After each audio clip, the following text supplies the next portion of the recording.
ingeta peuple congolais bambote na bino esika bozwami ya bino Maserati kimpa vita to bimili ici pour te dénoncer makambozo le kana Congo. Chers amis, moi j'ai un message à faire passer à une personne au bengenan 3 fois. Denis Mukwege. Papa, franchement, j'ai un message pour toi. Tu respectes Kayo Mingi, tu fais beaucoup pour le Congo. Moussalo Zoussala peine l'équipe ma casse bien mingi. Donc on lukate respect aux anango po na yo elongwa. Ko lukate to banako donc to yo retraité de collabo yo pe papa. Denis Mukwege en tout cas message na yo sala ki na nina yeba. C'est quoi cette hypocrisie? Chers amis, naïvete sur tout le monde bolandi message à Denis Mukwege tant ou population kané tozo mobiliser. Si na ba congolais moi na prend tout en charge le quota machette opération Kata rwandais donc Buka rwandais opération en tout cas on doit découdre avec les rwandais bon mon ene ba vidéo et tombo kaki na ba réseaux sociaux to aussi la na ba rwandais ba machette par-ci ba sous donc en tout cas zaki ngeta na Congo kuna Tomoni Denis Mukwege prix Nobel de la paix abimi à ça la biso vidéo non Nana pesi bino mot d'ordre ya kobimana ba machette pona koboma ba rwandais bo sala bo papa bande ko azolo ba ke non si tozana ba revendication ya ko sala photo sala ngona kimia pacifique donc botika makambo zana posa ko sala na ba rwandais botika donc aye kokotela na ba rwandais yangona moi j'ai envie de poser la question à Denis Mukwege pour je sais que tu vas suivre cette vidéo pour l'andakanga. Denis Mukwege, raconte-moi na yeba hypocrisie au salé biso na vidéo ezanine. Toi tu es sûr que tu pouvais bima pour ça la biso vidéo wana. Est-ce que toi en ton âme et conscience fallait est-ce que yo tala papa so que zangi elo kwa sala papa va na nie. D'accord? Laisse la politique aux politiciens. Toi tu es un médecin. Sala qui nous salue qui médecin continue à réparer d'abord à ma maman kaningo mesana. C'est quelle hypocrisie ça la Denis Mukwege. Les Camerounais ne vont ils sont toujours pacifiques. Combien de marches pacifiques au sala? Ba Rossi ba Thérèse na ba to ebele ba kufa pour ba kombo mingi to kangarane ba pour bazaki moi ba leader. Ba kufa pour na kama kamba ba marche pacifique. Tu sais combien de personnes sont mortes? Combien de marches pacifiques au salipé les loba yo kakabisoté? Toi prix Nobel de la paix, on les kana onu kuna au salapena discours moko ya kitoko makasi pour dénoncer le massacre qu'il y a au Congo là-bas. Ti les loba zoé la kabiso solution? Hein? Ti les loba bazo la kabiso solution ba yo kakabiso? Ba tout ba attendez les amis. Ba Rwanda wana ba yela biso na violence. Kabila yé na violence. Ba onosu ba yela biso na violence. Ba bomaka biso ils sont en mode violence. Tala on va appliquer la loi de Talion œil pour œil, dent pour dent. Congolais qui pacifique l'équipe. Mieux surtout il faut laisser à Dieu. Mieux surtout nzamba rosala. Un jour nzamba rosala. Boye bakake nzambe at bomoni tango tokota na avion ba pesa biso ba bout de caisse ozi boye ba tshaka ngo ana matoyibo. Otier pour ma kelele wana ya ba décollage ya ba atterrissage tamsu ya ba voisin ola la kimia oza la kimia en avion nzambe pena kotisa pena ba bout caisse pena ya minene do ya pena ba musa kotisa ba ayoka ka lisu congolais te bino bokanisa ka nzambe wana akofongola mapata po akita non ata kutu na ba église na bino bokenda ka tongo midi poko wana na bible wana ka botangaka tous les hommes ya ba référence bozwaka na bible bazaki bato bitumba. Ba David ba Josué wana bazaki bato bitumba ba mano bunda c'était guerre ingeta pona mabele na bango ba bando bunde la mabele en tout cas pona mabele en tout cas ba bando bunde mais bino bozelaka trop de pacifisme y en a marre en fait si ko yo Mukwege vanda no kimiate obimi oyo pekisa batu tu te prends pour qui en tant que qui oyo pekisa batu tala ba personne prix Nobel de la paix ceux qui va mindeli ba zolingo fabriquer yo pour bâtir la biso yo tam na 2023 Mukwege sache que tu n'as pas la carrure pour être président de la RDC tu n'as pas cette carrure là pour yo so ba tie yo na place à 15% orozala pire que 15% Congo azana posa mutu moko ya ba mutu etetuka mutu zika mutu ba ingeta pour ne pas que ba sakana lisusu na Congo wana Donc, il nous faut une personne que attaque bon, on veut faire des deals, on veut trouver des accords. Accord wana kosala na ba mindele akotala na intérêt à population. OK, accord bozo proposer nga ezo bénéficier na population na ngate na boy. Accord bozo proposer nga oui, population peut profiter. OK, d'accord, tu peux signer ba accord équitable, gagnant, bino bozo gagner, biso peut on gagner. Mais batunet tu vas bino ba mukwege na ba 15%. Bon donc donc hey, tala mukwege, tala kopesa na kandate na tongo lelo, s'il te plaît, hein? Laisse la politique aux politiciens. Yo vana na kitino, ya ki médecin, continue à travailler à Panzi là-bas, continue à réparer les mamans, les enfants, continue à faire ton taf de médecin. En tout cas, sur Ozanga qui est la prochaine fois, Mukwege, pardon, on va pas. En tout cas, on va pas pincette. Na roya tout mal aussi qui sont pas yobimi collabo. Yo kaka okena na ONU wana t'es parti dénoncer les massacres qui se passent au Congo. Que les Rwandais nous tuent matin, midi et soir. On voit ça tous les jours. Bah, Rwandais wana bazalara sans pitié. Les Rwandais sont sans pitié. Ils nous tuent, ils nous découpent. Tozo monango dona ba vie. Na mawa. Ils se coupent toza musika tozo monango na ba vidéo. Mais yo ba memela ko bena ba maman na ba nouveau né boy na maboko. Ozo soit bébé bena il y a 6 mois, il y a 8 mois. Ozo rafistolo côté si ba singa. Mais c'est toi qui te permet de mettre la caméra pour yebisa ba tout que non. Musala bolingo sala wana ya kobimisa ba machete botika eza mabe to sala ba marche pacifique. Ça fait 24 ans qu'on nous tue là-bas. Ça fait 24 ans. Ba marche pacifique combien to sala ba yoka ka bisote ba Rwanda kutu ba profiter na makamwana bango mbake na ofunda biso po ba kotela ka bango biso mutaboka ka bisote. On a dit, lorsque tu empruntes un chemin, mais quand tu fais quelque chose, ça fait 22 ans qu'on travaille d'une même manière. Et qu'est-ce qu'il faut faire à un moment? Il faut changer la manière de bosser. Tout ça là qui pacifisme, yo trop de fois.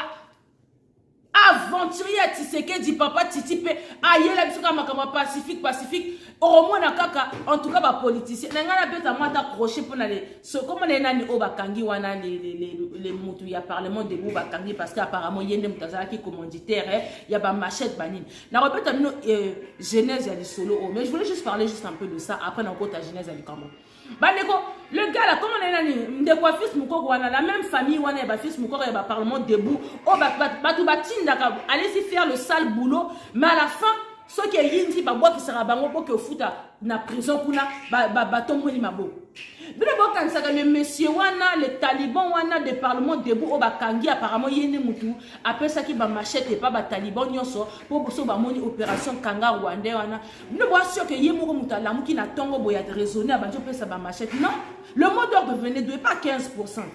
15% tapé ça ka ordre. Après c'est Augustin Kabouya tala yebi sa ba petit wana bo bimsa ba tout bo bimsa mo boulou. Parce que 15% ninga za wana bandeko il est là. Moi, je veux juste d'abord parler de cette petite parenthèse-là. Après, on va... Bandeko, le monsieur là va kangiye. Nalobi bon. Bino qui est tout le temps derrière les politiciens. Bino moutou landa ba politicien. Biso nous ça la ba erreur wana ko landa ba politicien, chers amis. À la fin tant yinda ka bien tant ba zwaka. Bino ba bossa na kaka bino. On vous oublie. Banan mutaya odondo, ce sont les enfants de ces mêmes candidats là. Tant que ça la marche tout le monde a ici qu'à Milan Fayoulou tant que mando marché na ba Fayoulou na part tout le monde a ici il y avait pas le fils de Fayoulou Milan Fayoulou wana ka le monde na ba marche tant papa titia bano yeb ça va tout marche tout mando mona les enfants ti seke dité non bana na bango ba bomba ka bango dans les en sécurité bon tira mona bana ya ba candidat wana tena biso le petit peuple tozo yenda ça tozo yinda ngeta ba militaire bazo kanga biso ba kraka bazo bombarder biso na ba bombe lacrymogène tout le monde a bana ba candidaté même mukolo ba zwaka ce sont des enfants de président wana mutu ba dondwaka bon mona a on a Bruxelles papa Titi va dire marche Tobani marche au début wana tamsuna le rapport de Nami wana omoni Félix Aza wana na biso. Le premier bar que tu recoutes dans la Félix a glissé na continue na ba wana vandi. Bino bo continuer ti bo comme à la destination. Bon on a 15% de bon benga mais on oh non en fait fallait na kuta na mutumo. Ils ne sont jamais là. Mais à la fin c'est toujours toujours eux qui profitent et c'est toujours les enfants des autres en fait qui payent les pots cassés. Au bout d'un moment, il y en a marre. Arrêtez d'être derrière les politiciens parce que fin des fins, bon, vous ne profitez jamais. Ah, tout le monde dit donc le taliban de UDPS, et pourtant Félix nous appelle ça qui mot d'ordre. Maintenant, je vous parle maintenant de cette histoire de Genèse. 15% il en a marre. Il voulait faire, donc en fait, il y a pression, il y a ba Rwanda, ba signature, il y a ba East en Africa qui n'a signé bi signa wana. Ezo kangena il en a marre, pression il est kaki.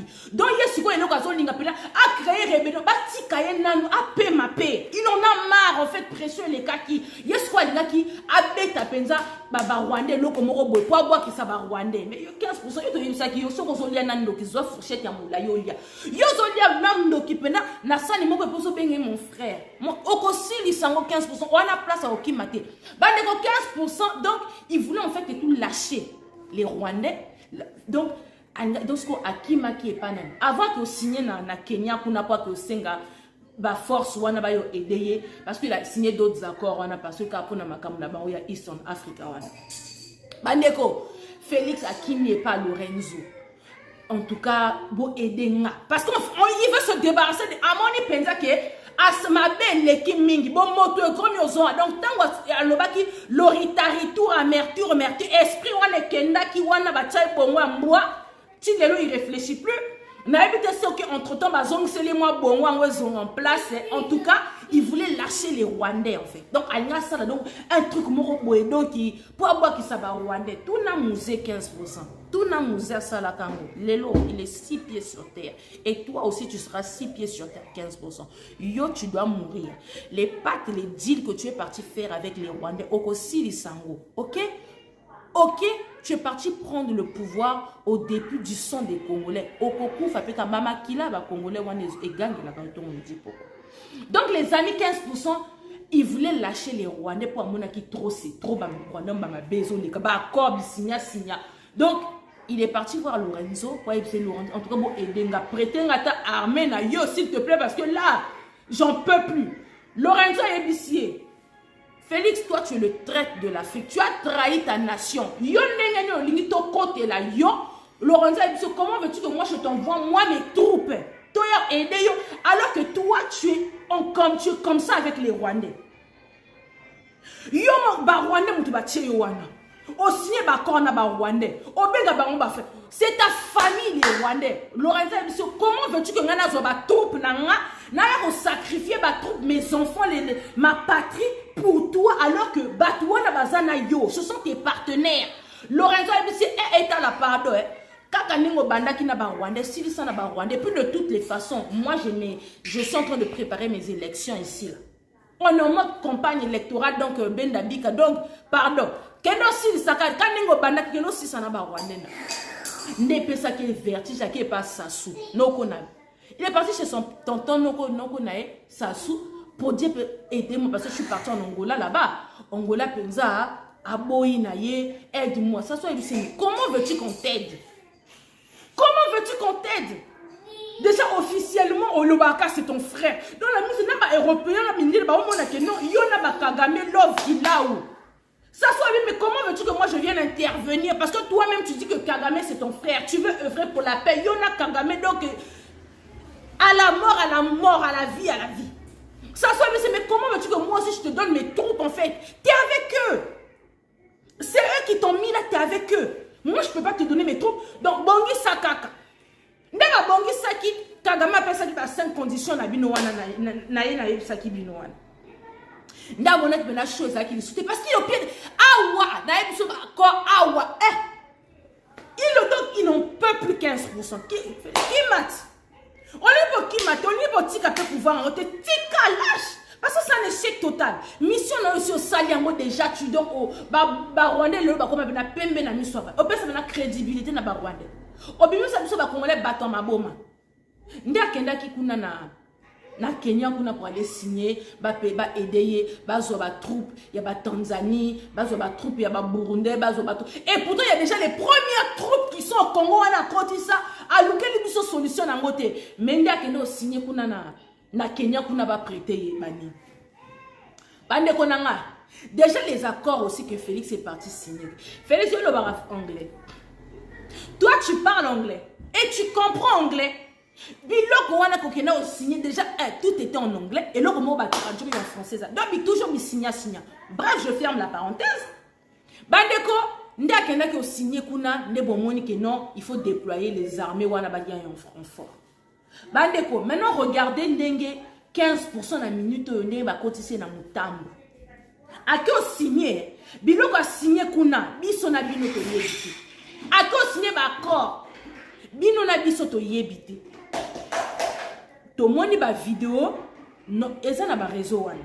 Museveni à lobby, en tout cas, il n'est pas d'accord. Museveni a ça d'accord que le fait que Museveni a et pourtant ma troupe à Museveni est belé za dia na Congo kuna officieusement ba signer ba 15% ba koti ça ba ntango akeno ça la biso buzoba ya état de siège.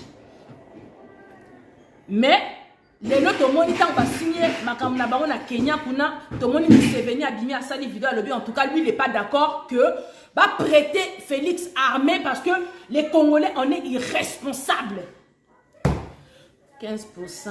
Ah, Nzambe, 15%. Na bimelo atana esi koza na les gifles que tu vas te manger sur tes grosses joues. Na mamolo ba mbata moko na matama wana pona la musala. Vous voyez un peu comment il nous a ridiculisé. Museveni et pourtant bazalaki bango nyonso to kuna na Kenya.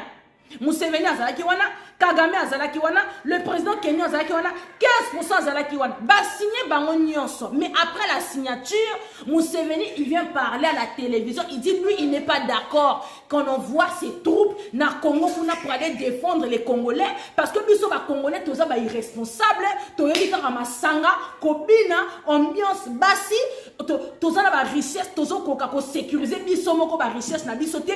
Pourquoi totine la bango ba Congolais ba militaire pour que sunga bango. Museveni est contre et pourtant Museveni na 15% bazalaki kuna bango nyosu na Kenya bakeno signé kuna bango nyosu ba pesi accord na. Donc pour vous dire que ils vont la faire à l'envers à Félix 15% donc mawamza mnabo moiki ce mec là non mais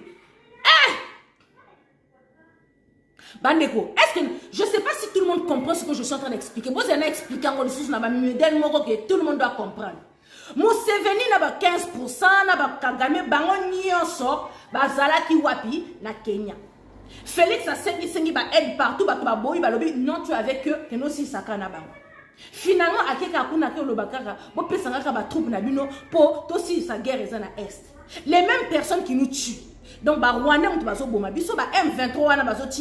sont les agents de Kagame. Donc, pour vous dire l'hypocrisie qu'il y avait au Kenya là-bas, les Félix, donc, qui tu es au milieu des rapaces, tu es au milieu des loups. Donc, toi, tu es un petit agneau, tu es au milieu des tigres, des lions, des guépards, des léopards. Yo, c'est un petit agneau, moi, donc, tu ne sais même pas ce qu'ils sont en train de te préparer comme coup, quoi. Parce que préparer le moko qui tu sais pas. T'as pas besoin de faire sciences politique pour comprendre. En fait, t'as pas besoin de c'est voyant quoi. Félix n'a pas été esprit en gros ils ont qui moi mon et quel sous donc tu t'es retrouvé au milieu des Ouh. Wami Congo oh. Nous n'avons pas dénoncé. Je vous jure, nous n'avons. Si quand on a zalaki na bota ki sika, bato ba yebisanga, oh Maserati zonga, Maserati yoloba, soko zo loba te se ko liembo, kanye na obimisa énergie bobonya na bima mo pepe. Po makama Kongo bota kanye na zo tutumuka, ezo pesanga mama na méchant. Si ko bobano zela ko Maserati na ucho bota na sika ba moi si vana nye kanga makolo boye boye, si ko na ya ko bimisa ba énergie na bima mo pepe na ko donc fané quoi. Ba jolibilité o elongwa ta bino moko. Makama Congo, il faut mettre l'aspirine aussi sur l'obéla. Bandeko, je vous dis, Félix 15%, donc il s'est retrouvé au milieu de nous. Donc les mêmes Rwandais, les mêmes Ougandais, les mêmes Tanzaniens qui nous tuent, c'est avec eux que tu t'es retrouvé sur la table ronde pour signer accord na bango. Pour battre sa troupe na bango, donc chaque pays Rwanda appelle son namo. Kenya apesi ndambo, Tanzania apesi ndambo, Uganda apesi ndambo. Donc apesi ndambo bango no stupana va quitter na Congo pour pas yo bondisa d'après toi ba frère na bango. Mais ba place pour ma biso, ce sont des Tanzaniens, ce sont des Burundais, ce sont des Ougandais, ce sont les Rwandais, c'est eux qui nous tuent. Bango ndem tubasa na mabele na. C'est pas les Batouaouti et pas une non, c'est tous les pays frontaliers, c'est eux qui nous tuent. Et toi tu vas signer maintenant na bango pour dire que donc ça veut dire que ceux qui na Rwanda kuna ba tinaki tant pour bazalama comme rempli de air donc ceux qui un des M23 comme on a ceux qui quelque chose comme ça tout le bagage tant comme on est Karega, OK, un des M23 na groupe wana o azana S wana comme on est Karega, les troupes rwandaises que Kagame a tinda, il y a donc frère Moussous wa Tikalaki na Rwanda wana comme on est Bizimakara. Donc vous êtes sûr que tant que Kagame a rotinda l'autre armée au bako signé na Kenya kuna tant wagoya. Donc tant que Bizimakara a okuta na Karega, vous êtes sûr que Bizimakara na Karega bako bomana ou bien bako sa la fusion pour ba no lukasko ba congolais bazawa plutôt ba no teta bango kaka a. Vous voyez un peu dans quelle merde. Est-ce que vous comprenez un peu l'histoire? Donc ba Tanzanie au bazadia na Congo Naba oh siko pas ba baza na Congo eza moi c'était pas trop ça. Là biso mo souvenir surtout que Félix il est pas parce que ba baza na Congo on a déjà c'est Félix yemo comme mutuka ninga salaka bikotisa kotisa au état de siège. Siko état de siège au kotisa qui déjà bango et simité cette fois-ci auquel ils sont encore carrément donc biso tout monde que non Félix il est parti demander de l'aide. Donc ba baza déjà kuna au quoi il parce que ba oyo renvoyez-moi de. Vous comprenez ce que j'explique ou pas? Donc, ce Mamboueni, c'est déjà Kuna. Mais on va tirer la Rwanda. C'est la même famille de Mamboueni. Oh, vous êtes là, oh, vous êtes officiel. Ok. Vous croyez que qui va mourir tant que vous comptez ça? Bah, armée, on a Félix a signé la Kenya. Bah, non, on va recouvrir si ce n'est pas les Congolais. Hein? Donc, les amis, pour vous dire que. Donc, il fait n'importe quoi, Félix. N'importe quoi. Et maintenant, les autres ont dit non. Museveni kaka avec qui bazaki na Kenya kuna yé pas signé qui ok je t'autorise mes troupes.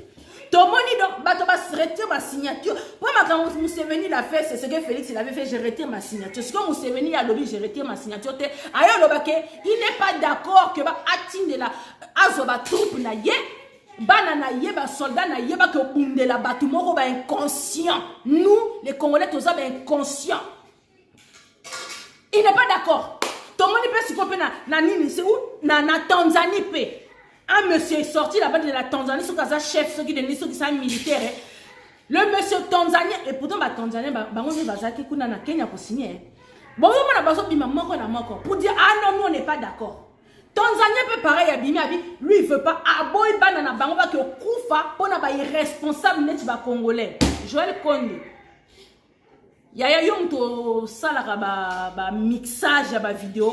Tant on récupérer eloko nanga vidéo nanga o zwa vidéo wana ya le général tanzanien qui parle qui dit que aboy banana bango ba que kufa pour na ba irresponsable. Aujourd'hui, vidéo, il y a Museveni, il n'est pas d'accord que to quitte ça. Banini, comment on appelle ça? Troupe na biso.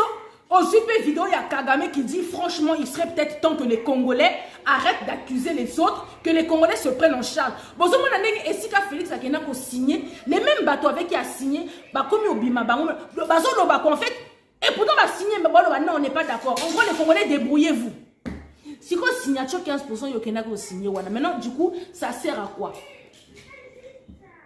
Ça sert à quoi en fait finalement la signature que tu es parti signer? Tu es parti signer quoi autoyébité? Pour Lele Museveni Abima Loba il n'est plus d'accord. Le général tanzanien Abima Loba Alini n'a été banana bango ba ke kufa pour na biso ba irresponsable. To ebika masanga ambiance ba kuiti. Museveni paye pas qu'on a bimi. Kagame ba lobby que non, il y en a marre et tout que les Congolais cherchent de l'aide partout. Il serait peut-être temps que les Congolais se prennent en charge. Là, après, il y aura qui? Le président de qui?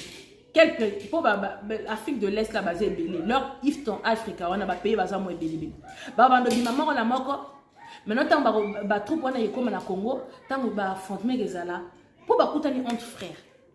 bandeko na bandeko bakutani donc ba Rwanda bazadia sur le terrain na ba Rwanda o Kagame rotinda basa bandeko ba kobomana te ba Tanzania o ba kotinda na ba o bazadia sur le terrain ba kobomana te baza bandeko oyo ba Uganda bazadia sur le terrain donc na ba Burundi baza bandeko ba kobomana te siko ba kotalisa manduki na bango vers qui? Vers qui? C'est comme exemple, si nous on a des troupes au Congo là-bas, au Rwanda qui tuent, tant que y biso, tinde bango na Rwanda, allez-y aider les Rwandais. Mais on a bandeko na bango. Est-ce qu'on va on ndeko? Non, bah ça la force boya to éliminer bango, mais c'est ce qui va se passer. Donc le cheval de Troie.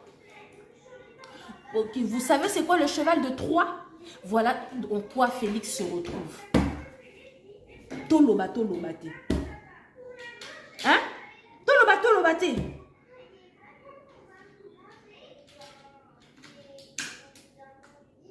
Donc voilà un peu les amis, ce qui se passe. Tout le monde a défilé, il y a des phares d'essai. Ouais. Na olela, bande konanga ba phare d'essai au bazo sepela. Na olela parce que troupe Félix a ko senga. Na ba o baza déjà sur le terrain. Donc na olela pona bande kona biso quoi. Parce que vous allez voir les phares d'essai qui vont mourir. Au combat, ce sont les Congolais. Il n'y aura pas des Rwandais qui vont mourir, il n'y aura pas des Tanzaniens qui vont mourir, il n'y aura pas des Kenyans qui vont mourir, il n'y aura pas des Ougandais ou des Burundais. Ce sont les Congolais qui vont tomber. Embuscade, en désordre, ce sont les Congolais qui vont mourir. Les phares d'essai là. Tant qu'on ne va pas nettoyer les phares d'essai pour tout recommencer à zéro, donc les filtrer, faire vraiment, comment on appelle ça, des... Comment on dit ça? Français pécocoso. Donc on ne va pas faire des recensements pour savoir, toi tu es vraiment Congolais de père et de mère ou bien tu es un nilotique. Tant qu'on ne fera pas ça, ce sont les Congolais qui vont mourir, chers amis. Et ça passe in Amawa. Tout le monde va vidéo caméra, tout le monde va faire des... Ouais, on va en découdre, oui. Mais Félix, il est parti demander l'aide des autres pour venir l'aider. Et ça, c'est Amawa. Mais Tozota la kaka, Peto Monipe, Vital Kamer et Nadjamal, ils ont été acquittés. Donc le juge Yankee a Koufani Pamba va sacrifier Pamba. Le procès de 100 jours Wana, Batebele, Bakoufanango, il y a eu plein de morts depuis qu'il y a eu le procès de 100 jours. On a pris la mascarade dans le théâtre de chez nous. Il y en a qui ont perdu la vie. Dans l'émission, on a au Sala, on a au Beta Penza, il y a 100 jours Wana, parce que Félix, il doit payer. On va vous expliquer c'est quoi, qu'est-ce qui se passe. Je vais vraiment venir vous dire tout en détail, comme là, dans la vidéo. C'était juste pour vous réveiller par rapport à ça. Et vous dire que le 8 et le 9, Bobo Sanate, Bissonné surtout à Paris, donc devant la Cigale, devant le Zénith. Donc vous voyez vraiment Makamonengezo Yina na Congo Kuna. Donc l'heure n'est pas à la rigolade. Il y en a marre de venir mobiliser pour les individus moraux qui sont inconscients. Ah bah Batouango, Félix Akio Defa, Bazo Bengabiso, bah irresponsable. Le 8, le 9, ils sont surtout à Paris, donc les Aki Oyabino Maserati qui me vite. On est ensemble, la lutte continue. Ingeta.